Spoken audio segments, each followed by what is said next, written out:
Welcome back to the Armchair Verdict, and thank you for watching the video today. Chris Eubank Jr. and Conor Benn delivered with an absolute instant boxing classic. A fight of the year contender without a shadow of a doubt. Grit, heart, guts, determination were all on full display during those gripping 12 rounds of boxing. Now, those of you who watched my previous prediction video from earlier in the week will see that I correctly predicted that Chris Eubank Jr. would emerge victorious. And I also predicted the correct method of victory, unanimous decision.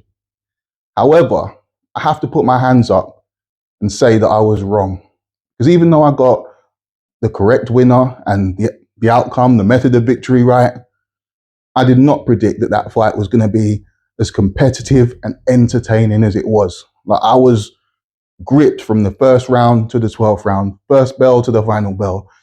It was just all action. And I was watching it for the first few rounds thinking, surely these guys are going to have to slow down at some point. Surely it's not going to be like this all the way through. It was entertainment all the way through.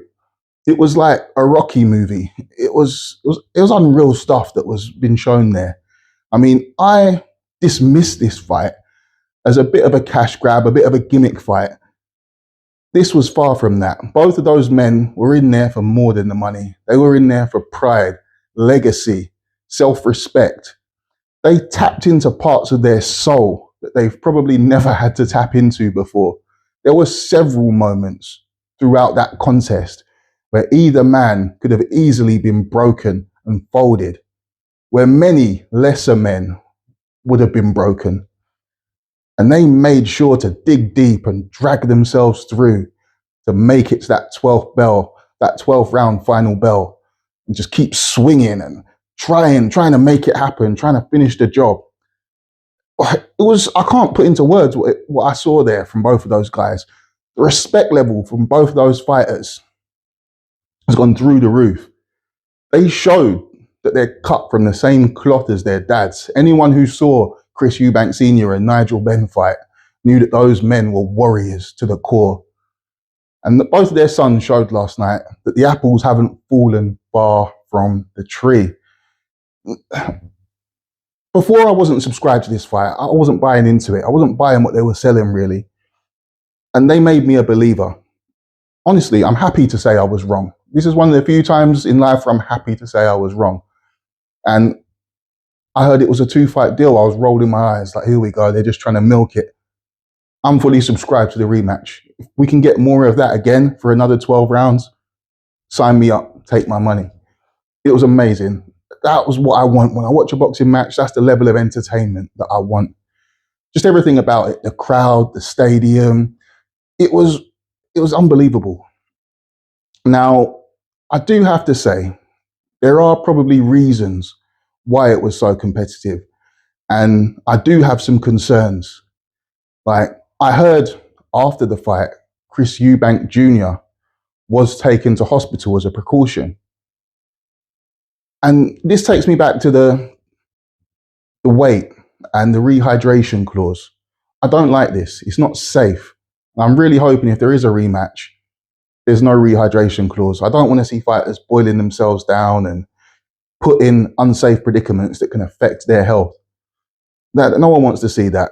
Let's do it. If we're going to do it again, let's do it. £160, no rehydration clause, may the best man win.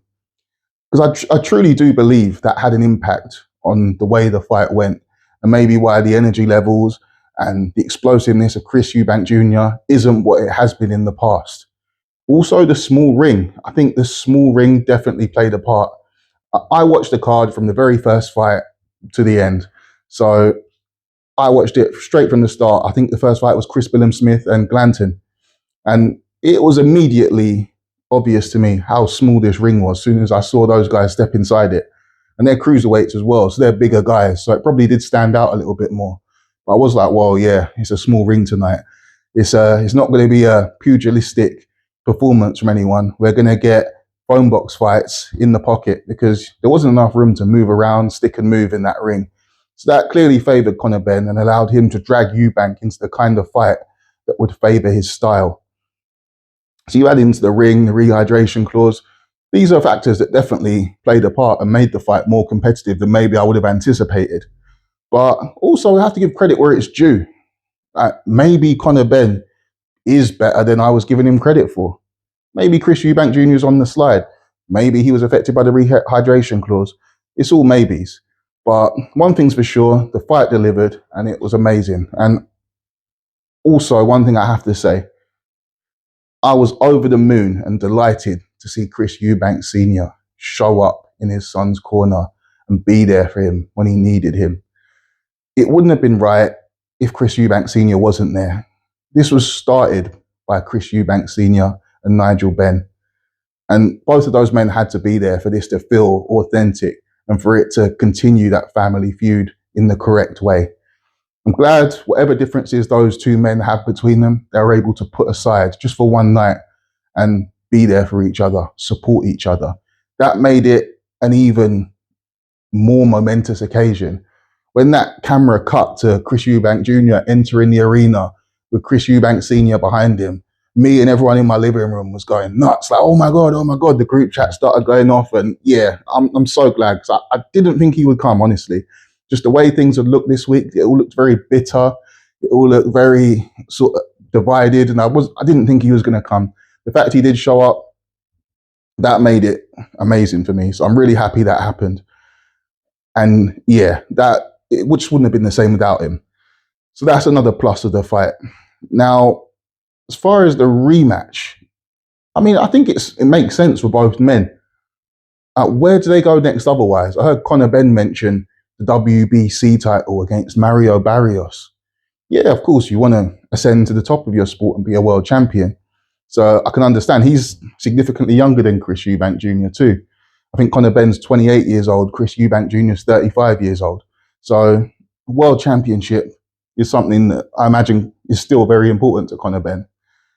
You can go to Barrios, but I mean, after that fight they had last night, surely, especially losing, is Conor Benn's first loss. He's going to want to get revenge. He's going to want to try and get his lick back. So I think for him, the Eubank rematch is going to make the most sense, especially if you look at that Tottenham Stadium and that atmosphere, the tension. You're not going to get that with Mario Barrios. It'll be a big event. It'll be a big fight, but it's not going to be the same. Going from the fight week build-up, the Eubank-Benn rivalry to Barrios, it's not the same thing. And financially, he's not going to get nearly as much money as he would for doing a rematch with Chris Eubank Jr. From Chris Eubank Jr.'s perspective, I mean, where else does he go? Who's he going to fight that's going to generate the same interest and the same financial rewards? And especially at 35 years old, I think he has to do it. That said, he did have trouble making the weight. So if he doesn't do it, he surely has to go up to 168. And there, all the belts are held by Canelo Alvarez. If he can land a fight with Canelo Alvarez, of course, then that's something that would be tempting to do rather than Conor Benn. But if it's not Canelo Alvarez, who does he fight at 168 that's more of an appealing matchup, that's going to whet his appetite, that's going to get him up for it in the same way? So unless it is Canelo Alvarez, the Conor Benn rematch makes the most sense for Chris Eubank Jr. And I think even if it's Mario Barrios for Conor Benn, Eubank is still a better fight for him. So I think just do it now. Strike while the iron's hot, because it's a short game. You don't know what's going to happen. I mean, one of them could go and fight someone else and lose and then devalue the rematch. I would run it straight back.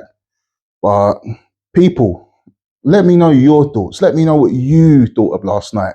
Did you expect it to go the way it went? Did you expect it to be as competitive and entertaining as it was? Are you happy with the outcome? I know a couple of people were suggesting that they thought it maybe should have been a draw or Conor Benn should have won. I personally thought that Eubank comfortably won the fight. Well, he won. He was the rightful winner. Some of the rounds were scrappy and difficult to score. I haven't seen the punch stats yet, but it did feel like Eubank was landing more. He was landing cleaner shots. Conor Benn was swinging and missing quite a lot. He was very aggressive. He was coming forward a lot. It didn't feel like he was landing and having the same impact that Chris Eubank Jr. was. So I felt like Chris Eubank Jr. was having the better of him and winning more rounds when I was watching and scoring it. But if you disagree, let me know. I'm very interested to hear everyone's opinions on this. And would you be interested in a rematch, or do you think, nah, that's it, we've seen it once, let's move on now? I think they should be chasing world titles. But yeah, people, let me know, because I mean, everyone that I spoke to, everyone that I was with yesterday evening when I watched the fight was really entertained and enjoyed it. And I think it's probably the most I've enjoyed a night of boxing in a good few months now. It was a really wholesome night of boxing and a reminder as why I love this sport so much. It was an amazing event, and I'm all for seeing more events and more boxing matches that bring that same kind of energy. So yeah, I'm here for it. But no, that's all I've got to say on the fight right now. I'm going to be back with some more videos next week because we've got a huge weekend of boxing next weekend. 3 nights of amazing fights. Friday, we've got the fight in Times Square with Ryan Garcia, Devin Haney, and Teofimo Lopez. And then we got the Saturday night boxing with Canelo Alvarez against William Skull, Martin Bakoli, F.A. Ajagba on that card too. And then Sunday, we've got the return of Naya Inoue in Las Vegas. So I'm going to be doing some videos during the week, doing breakdowns and predictions of those fights. Really looking forward to it. Hopefully another weekend of entertaining boxing for us to enjoy. But people, until I do those videos, I'll see you on the next one. And that's it from me. Over and out.